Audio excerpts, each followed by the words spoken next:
প্রথমেই জানাবো আমার সমস্ত বন্ধুদের happy new year 2024। Hi friend, আমি Mita. Welcome to my channel blessings cake. আজ আমি একটা চকলেট পেস্ট্রি রেসিপি নিয়ে চলে এসেছি। নিউ ইয়ারে বাচ্চাদের জন্য আমি এই পেস্ট্রিগুলো বানিয়েছিলাম। আর এই পেস্ট্রি দিয়ে কিভাবে একটা বিন্টো কেকও হ্যাপি বার্থডের জন্য বানানো যায় সেটাও আমি এই রেসিপির মধ্যে দেখিয়েছি। তাই রেসিপিটা স্কিপ না করে সম্পূর্ণ দেখলে আপনারাও বাড়িতে এরকম পারফেক্ট একটা পেস্ট্রি কেক বানাতে পারবেন আর সবার মন জয় করে নিতে পারবেন। আর এই কেকটা খেয়ে সবাই খুবই খুশি হয়েছিল। এটা খেতেও যেমন সুস্বাদু হয় আর দেখতেও খুবই সুন্দর হয়। দেখুন আমি কত সুন্দরভাবে বানিয়ে নিয়েছি, আতশবাজির মতন। চলুন দেখে নিয়ে নেওয়া যাক আমার কেকটা বানাতে কী কী লেগেছে। ময়দা, কোকো পাউডার, চিনি, তেল, ডিম, 1 চিমটে নুন আর এসেন্স। প্রথমেই আমি কোকো পাউডারের সাথে ময়দাটা ভালোভাবে মিশিয়ে নিয়েছি, এক ধারে রেখে দেব। আর রুম টেম্পারেচারে রাখা ডিমগুলো নিয়ে নিয়েছি একটা শুকনো বাটিতে। আর 15 সেকেন্ডের জন্য বিট করে 1 চিমটে নুন দিয়ে দিলাম। তারপর স্টেপ বাই স্টেপ আমি চিনিটা দেব। কখনোই একসাথে সমস্ত চিনি দেব না, ধীরে ধীরে আমি ইলেকট্রিক বিটারটা ঘোরাতে থাকবো আর চিনিটা দিতে থাকবো। চিনির সাথে ডিমটা একেবারে মিশে গেলে একটা ফোমি আকার হয়ে যাবে। দেখুন আমি ধীরে ধীরে চিনিটা দিচ্ছি, কখনোই একসাথে চিনিগুলো দিচ্ছি না। আমার সমস্ত চিনিটা দেওয়া হয়ে গেছে। এরপর আমি 5 থেকে 6 মিনিটের জন্য ভালোভাবে বিট করে নেব, যাতে চিনির সাথে ডিমটা ভালোভাবে মিশে যায়। আর এক্ষেত্রে বলে রাখি, সমস্ত কিছুই রুম টেম্পারেচারে নিতে হবে, কখনোই অতিরিক্ত ঠান্ডা বা গরম নিলে চলবে না। আমার ব্যাটারটা মাখানো হয়ে গেছে। তেল আর এসেন্স দিয়ে দেব, দিয়ে 5 থেকে 6 সেকেন্ডের জন্য বিট করব। কখনোই বেশি সময় বিট করা যাবে না। তেল দেওয়ার পরে একটু ভ্যানিলা এসেন্স আর একটু চকলেট এসেন্স দিয়ে দিলাম, ভালোভাবে মাখিয়ে নিয়েছি। এরপর বিটারের কাঁটা খুলে নিয়ে বাকি ব্যাটারটা নিয়ে নিলাম বিটারের কাঁটা থেকে। তারপর শুকনো উপকরণগুলো ধীরে ধীরে আলতো হাতে মিশিয়ে নেব। কখনোই এখানে দ্রুততার সাথে কাজ করা যাবে না। একটা হ্যান্ড উইক্স দিয়ে ধীরে ধীরে মিশিয়ে নিচ্ছি। এইভাবে কেক বানালে কেকটা খুব সফট হয়, স্পঞ্জি হয় আর খেতেও অসাধারণ হয়। একই রোতে মেশাতে হবে, কখনোই এলোমেলো এদিক সেদিক করে মেশানো যাবে না, তাহলে ফোমটা বসে যাওয়ার সম্ভাবনা থাকে। দেখুন ধীরে ধীরে একই রোতে আমি মিশিয়ে নিচ্ছি। আমার মেশানো হয়ে গেছে। আমি দুটো কেক একসাথে করব, একটা অর্ডারের ছিল আর একটা আমি পেস্ট্রি করব বাড়ির বাচ্চাদের জন্য, নেবারের জন্য করেছিলাম, আমি দিয়েছিলাম নিউ ইয়ারে। তো সেই জন্যই আমি একটা আমি অর্ধেকটা আমি ঢেলে দিলাম স্কোয়ার মোল্ডে আর একটা গোল মোল্ডের মধ্যে। এটা 150 ডিগ্রি সেন্টিগ্রেডে 45 মিনিটের জন্য বেক করে নিয়ে চলে এসেছি। আমি অন্য কোনো ভিডিওয় গোল যে রাউন্ড কেকে মোল্ডে যে আমি বেক করেছি তার মধ্যে সেই রেসিপিটা আমি অন্য কোনো ভিডিওর মধ্যে দেখিয়ে দেব ডেকোরেশানটা। আজ আমি পেস্ট্রি কেকের ডেকোরেশানটাই দেখিয়ে দিচ্ছি কীভাবে আমি পেস্ট্রি কেকটা বানালাম। ক্রিমের সাথে চকলেট গানাশ অনেকটা পরিমাণে দিয়ে দিয়েছিলাম যাতে খেতে খুব সুন্দর লাগে। তারপর চকলেট ছোট ছোট করে কেটে রেখেছিলাম সেটাই দিয়ে দিলাম। অবশ্যই সুগার সিরাপ দিয়ে সোপ করে নিতে হবে। সুগার সিরাপ দিয়ে সোপ করে নেওয়া হয়ে গেছে। এরপর বাকি অংশে ক্রিম দিয়ে ভালোভাবে প্যালেট নাইফ দিয়ে চারিদিকে ছড়িয়ে দিচ্ছি।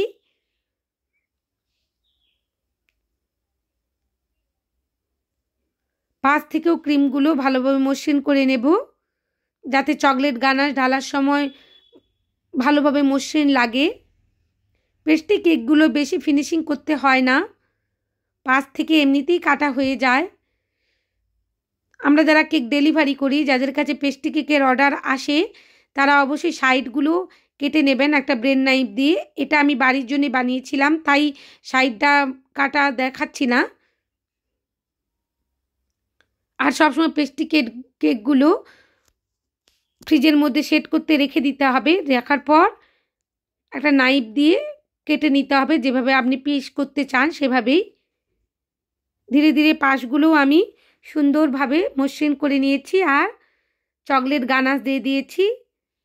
আর প্যালেট নাইফ দিয়ে চারিদিকে ছড়িয়ে দিচ্ছি।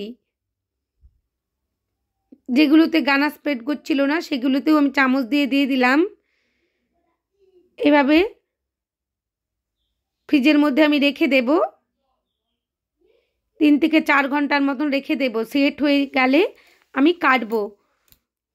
ফ্রিজের মধ্যে আমি রেখে দিয়েছিলাম। এরপর একটা ছুরি নিয়ে এসেছি, ছুরি দিয়ে ভালোভাবে আমি আমার পেস্ট্রি যে বক্সগুলো কিনে এনেছি তার মাপ করে কেটে নিচ্ছি ধীরে ধীরে। আর বারবার একটা কিচেন রুমালের মধ্যে ছুরিটা মুছে নিচ্ছি। ছুরিটা মুছবেন অবশ্যই, নাহলে প্রতিবার কাটার পর যে ছুরির গায়ে কেকের অংশ লেগে থাকে ক্রাম্বসগুলো, সেগুলো উঠে এসে উপরের অংশটা দেখতে খারাপ করে দেওয়ার সম্ভাবনা থাকে।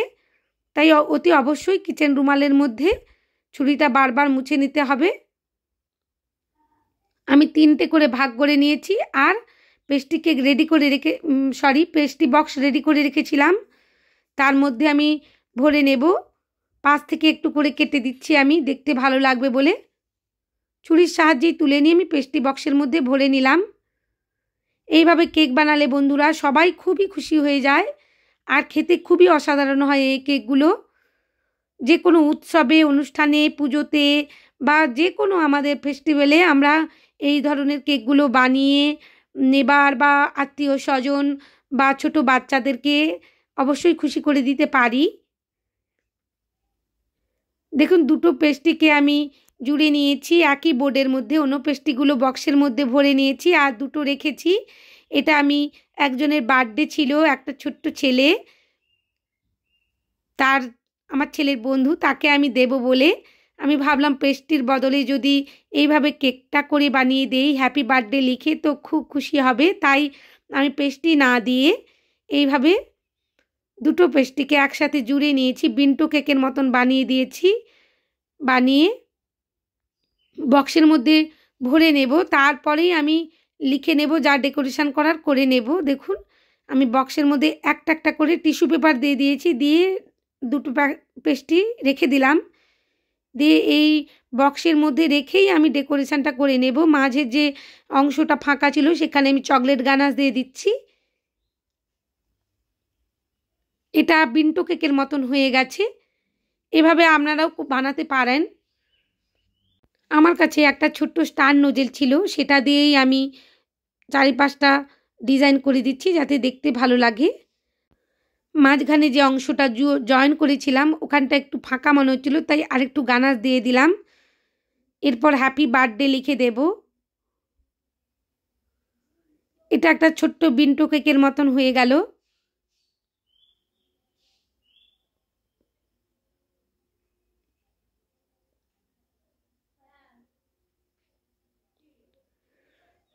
আপনারাও বাড়িতে এভাবে পেস্ট্রি কেক বানাবেন, সবাই খুব খুশি হবে। আর আমার রেসিপিটা স্কিপ না করে সম্পূর্ণ দেখলে পারফেক্ট একটা পেস্ট্রি কেক বানাতে পারবেন আর সবাইকে খুশি করতে পারবেন। প্লিজ বন্ধুরা, আমার এই কেকের ডিজাইন আর আমার এই কেকটার রেসিপি যদি আপনাদের ভালো লেগে থাকে, প্লিজ আমার চ্যানেলটা সাবস্ক্রাইব করবেন আর পাশে থাকা বেল আইকনটি ক্লিক করে দেবেন যাতে সমস্ত ভিডিওর নোটিফিকেশান আপনাদের কাছে পৌঁছে যায়। আর লাইক, শেয়ার, কমেন্ট করতে ভুলবেন না বন্ধুরা।